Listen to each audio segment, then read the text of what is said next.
Hello guys! Good morning! Baking tips tayo for today doon sa mga gumagamit ng cake flour. Kung sakali hindi available yung cake flour at nahihirapan kayong maghanap, may mga cakes kasi talaga na hindi nyo siya pwedeng gamitin ng ibang harina. Pag sinabing cake flour, although pwede, no? Kung talagang gugustuhin nyo gumamit ng ibang harina, pwede naman. Pero pag sinadjust doon, pag may recipe kasi may cake talaga na cake flour, much better kung cake flour yung gagamitin niyo.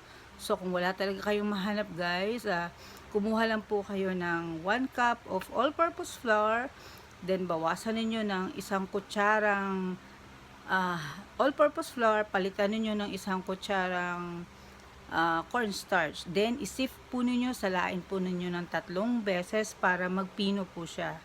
Yun lang guys. God bless everyone. Love, love, love.